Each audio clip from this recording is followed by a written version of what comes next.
Aunque las mujeres carecemos de inteligencia para saber, de coraje para hacer y de lengua para hablar, yo he descubierto que tengo ojos para ver.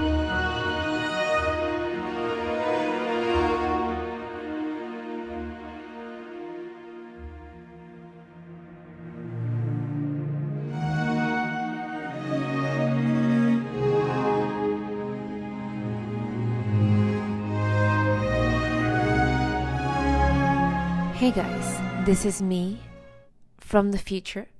This is me while editing this video, giving you a pre-introduction to the video. As I was editing, I noticed I gave the video a bit of a sassy tone. And those that don't know me very well, at least don't know my content very well, might take those moments a little bit too seriously. I started with that quote from Isabella to also mimic the irony in which I scripted the video. So I wanted to give you a little warning. Obviously, Isabella was not being so serious. She was being ironic. She was in some way poking fun at the gender norms and beliefs at the time. Now, with that said, future editing me will probably make more appearances throughout the video because after I had already filmed the video, I had a little bit more time to reflect upon some concepts, and I had a conversation with some of you guys that follow me on Instagram, so I decided to include some of those thoughts here. Also, I wore a white t-shirt while filming, which was not a good choice. Definitely that tone of white is not my color, so I give you that warning. Cheers. Hey guys, welcome back to my channel. I am in a new location, different spot this time. If you know, you know. I'm trying to figure out what is the best place to film in this little house of ours. And yeah, so far it's been a challenge. If you only knew where my phone is currently placed, like the amount of equilibrium, of balance that needs to go undisturbed for this video to go on further. My cat is over here. He's watching where my phone is placed, and I'm really hoping don't do it. Yeah, stay there. I wish I could show you, but then that would require me moving the phone from where it is, and it was already difficult enough to put it there. Anyways, this is a good spot in some ways, shape or form, because of the light, and it's warm in here. It's not so ugly behind me. The house is still needing to get some decoration. Okay, so anyways, that's a little bit of an update, a little bit of a rant about my current status in my life change, but regardless, that's not what you're here for, is it? So let's get into the video.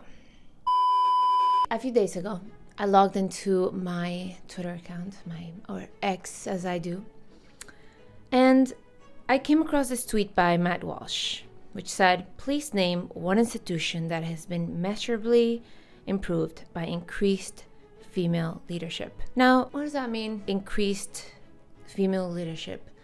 The wording is interesting, of course. He said increased female leadership. When someone pointed out multiple leaders which have been women, which have been great for their institution, he said, no, I'm not talking about women that are great leaders. I'm talking about increased female leadership.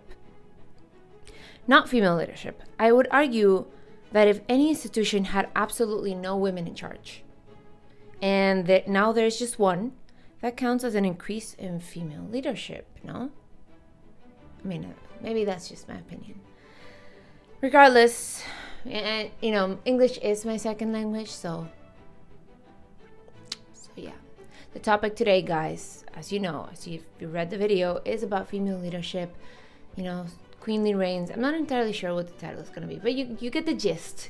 You get the gist. So if you're going to leave any comments below, be civil. If you're a man, you obviously will never leave a comment that's emotional or bitter or angry because you're a man. So I suggest you stick to that. Stick to those ideas of manhood, being completely rational and logical, and not letting your emotions override your actions. And if you're a woman, please keep in mind that if you leave an emotional comment, then people will say, yes, exactly, because she's a woman. So let's just keep that in mind and be civil if we're going to make a comment. So when I saw that tweet, my thoughts were, here we go again. Let's continue to feed the animosity between the genders. Matt Walsh is a well-known commentator, so I was a bit annoyed that he was feeding the problem instead of addressing real issues. However, I give him some grace because he was answering a tweet by The Blaze which said, quote, "Isn't it just time for women to run the planet? Will Ferrell tells Hollywood men are not doing so good as leaders." Now, first of all, Matt, you're on Twitter too much. Stop it. Like, calm down. Okay? Second of all, yes, I don't think Hollywood men are doing so good right now. They're not doing so good as leaders, but I wouldn't blame the issue on their gender. I would blame it on their ideology. So I'm tired of this argument, but it is lame for Will Ferrell to say women should run everything. Like, please stop putting it on us to fix everything. Now, I don't tweet much. I sometimes retweet or I quote other tweets, so I didn't really say anything in that conversation. You know, I took it to Instagram to share my thoughts and my stories, and I did have a bit of a back and forth with you guys, with some of you agreeing with Matt Walsh, some of you kind of taking more of a neutral, nuanced position, which I appreciate. And overall, I do think that men, physically, they tend to be more predisposed to being leaders, because being a leader is a stressful position. Despite the glamorization in the media about leadership, it generally, I don't think, is fun. Higher testosterone in men gives them the ability to channel stress in more productive ways, and also able to take on more stress than women without it affecting them negatively. In us women, too much of it can lead to health issues or burnout. And quite frankly, girls, like, I don't think we want either of these things. Okay, and future me wants to add something here. It is not purely a hormonal thing, obviously. There are other factors at play. That is just a most obvious one. And for the secular men and women, physical and mental factors are it. However, if we take a biblical and or Christian route, we will find that men are called to be leaders. They are given the bigger responsibility, the burden of performance. When Eve ate the apple and offered it to Adam, it was him whom God reproached first. He knew the rules, he was there first, and yet he broke them. Adam was put on paradise before Eve. He had been given the instruction directly from God, and presumably told Eve when she arrived. He could not hide behind Eve's action when God came to ask him directly. Just like men cannot hide behind women and relinquish responsibility, when women act badly, this does not give men free rein to act badly themselves. This also does not mean to force their will on women. Many men want to cling to this idea that God puts them as leaders, but they might not want the responsibility this entails. This kind of leadership is not self-serving. It is a leadership which is meant to serve others, not yourself. Now, if you're not religious and this is unconvincing, then let's stick to the physical factors. And okay, back to my other me. Regardless with this, I agree with the premise that in general, men tend to be made more for leadership because of their biological disposition, but I reject the idea that women could not and should not assume positions of leadership, because if they do, they will ruin things. I'm tired of this black and white thinking that has people so angry at the suggestion of either, well, men tend to be a little bit more disposed for leadership, which will have a lot of liberals explode with anger.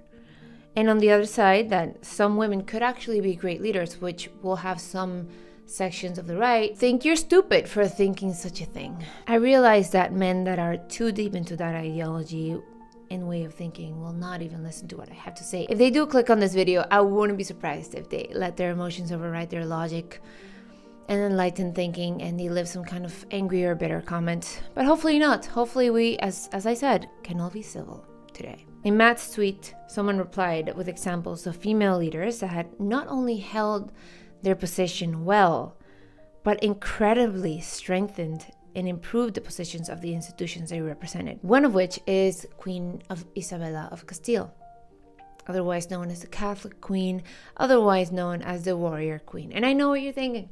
I know, the Warrior Queen. Some people think that queens are more bellicose. They tend to start more wars. I will address that a little bit later in the video. Funny thing is, I am currently reading about this queen. Okay? Because the Reconquista of Spain is a topic which fascinates me. And given the current situation in Europe, I mean, like, another Isabella could be warranted. Who knows? And she's certainly a key figure of that story. If all goes well, guys, tomorrow will represent the anniversary of Spain taking back Granada and retaking the entire Iberian Peninsula. So let's hope I actually get to post on the day that I said I would post. Or is it today? Maybe it's today, actually. Maybe it's today. So let's talk a little bit about this figure of history. She grew up in a very difficult time for Spain. Civil war, famine, constant struggles of power, people in her extended family suddenly dropping dead due to poisoning and other things. And also, she was a girl. She was a girl. Her birth was not met with much celebration, barely recorded in history. Because she had brothers, she would likely never leave the country. But in the disarray of her childhood and early adolescence, she took solace and clung to the Catholic Church. And she constantly sought spiritual guidance from the spiritual leaders close to the royal family. When her father was king, he didn't do a very good job. And when her half-brother became king, he was a weak ruler that let Castile descend further into chaos. Weird, because they were men, so that's surprising. Through history, we can see countless examples of kings that did a terrible job as leaders.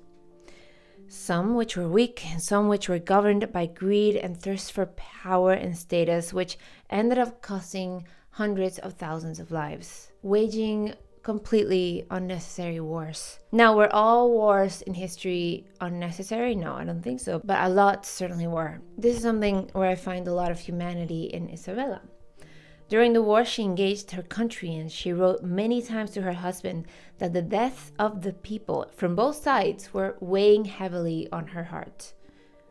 But given the situation of Christian Europe and the advancing Muslim threat and the Muslim presence south of her territory, the Muslims that had hundreds and hundreds of Christians as slaves, I would say that her taking up the mantle to retake the Iberian Peninsula back from the Muslims was justified. Her brother Enrique never produced any male heirs, and the only possibility was his quote-unquote daughter, Juana, who many thought was not legitimately his daughter, given King Enrique's wife's reputation. So Isabella recruited allies during his brother's last years and claimed her right to the throne swiftly after his death. In her early 20s, she surrounded herself with very smart men for counsel, as a good leader should, and she often picked for merit and not because of noble birth. She even picked some which were called conversos, Christians who had converted from the Jewish faith.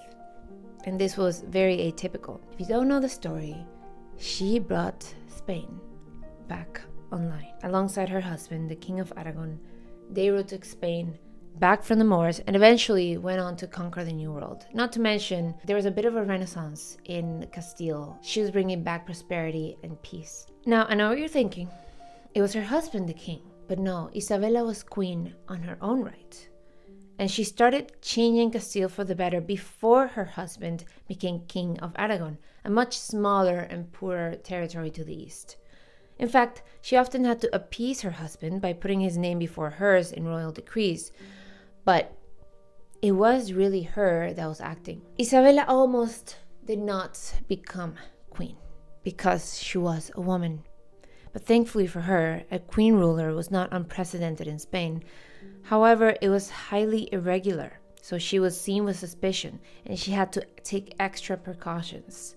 She had to tread lightly, and she had to be extremely diplomatic to solidify her position. Even when her marriage was rocky, she still had to do everything in her power to maintain stability with her husband, because her position was also dependent on her being seen as a good wife. Shortly after she became queen, King Afonso of Portugal waged war on Castile, sensing that due to female leadership, it was right for the taking. He wanted to conquer Castile for himself and for Portugal. There was absolutely, guys, in my opinion, there's absolutely no reason for this war.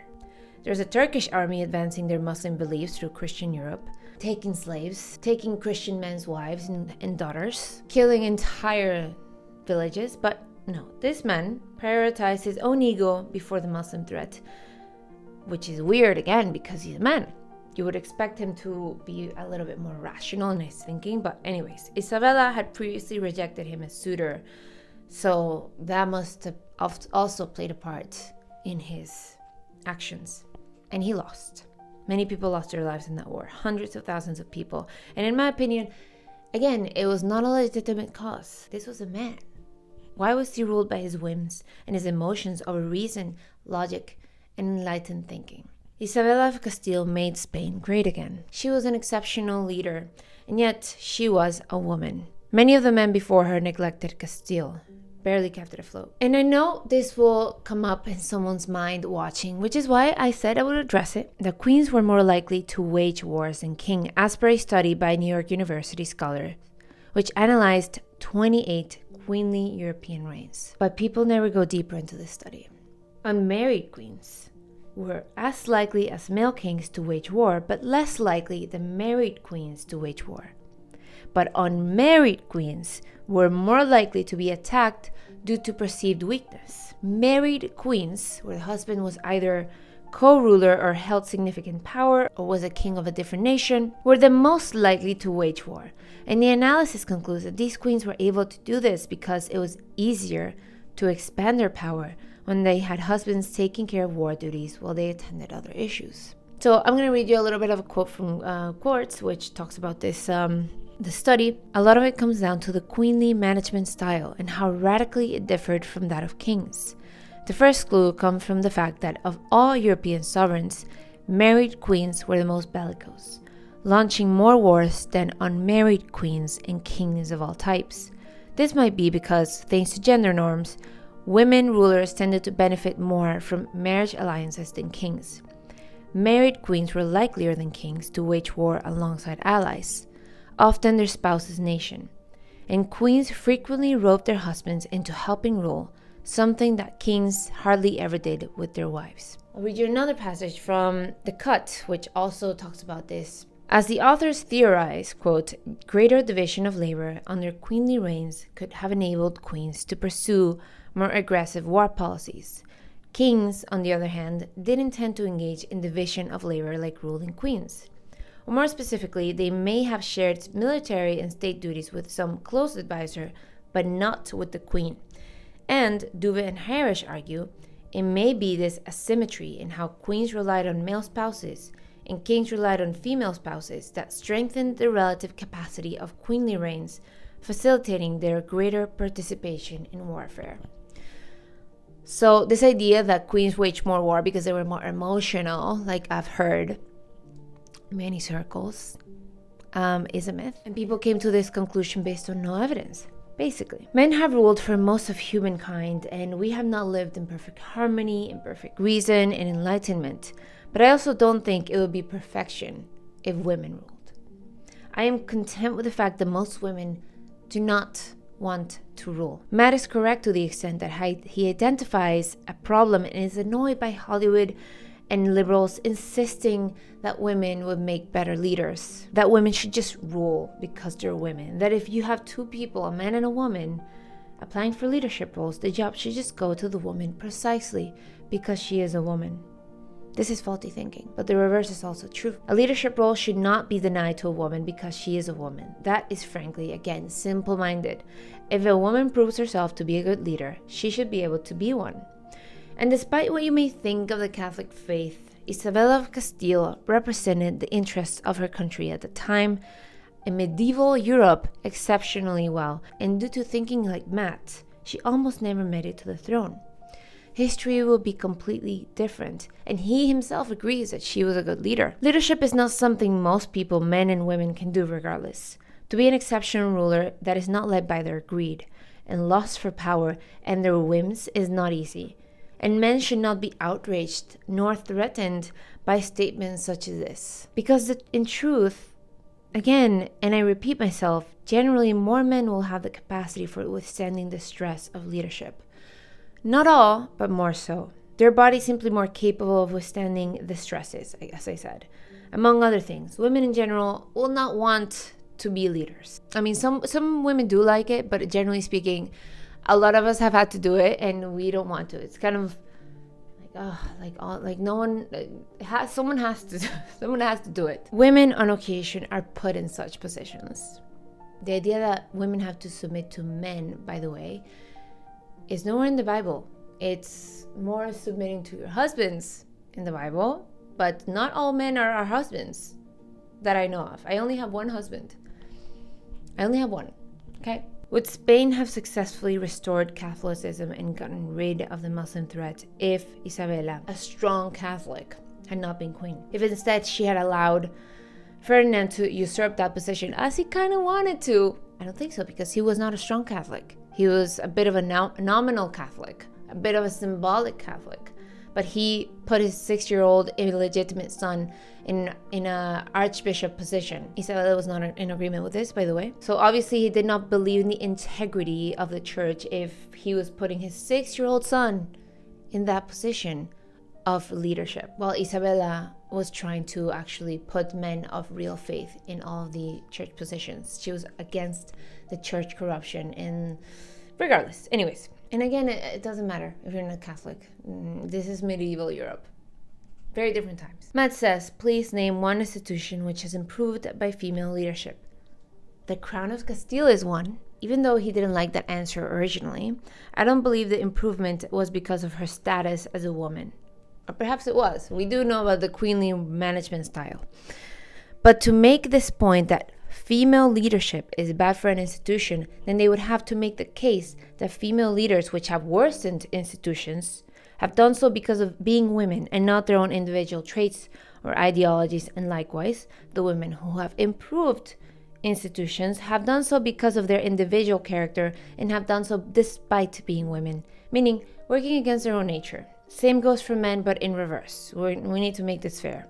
And I don't believe anyone has done this successfully. That's certainly not Matt. And also nuns. Let's not forget about nuns. Compliments where they are due. Matt is a practicing Catholic, so I'm surprised he forgot. He seems to forget that nuns have run institutions for hundreds of years, and very successfully so. But most people don't know this, and most people are not aware of the contributions of nuns, unsurprisingly. So I can't say I'm surprised that Matt doesn't realize this either, or that he doesn't count their contributions are important or successful. If the opportunities are there, but we are told we cannot do it, the contrarian among us will try to make it work. I think many times people go into leadership because they believe they have something to prove, not because they're called to. And that is the case a lot of the times for greedy and forceful leadership. Keep telling women that they cannot do something, and they will end up with more, not less, leftist liberal women wanting to prove you wrong. So let's stop this nonsense. Let's stop this gender war, please. Let's be normal. Let's be normal for 1 second and to engage in this constant warfare that is tearing us apart, quite frankly. Anyways, my recommended reading by Isabella of Castile is in the description below, and I'll see you next time.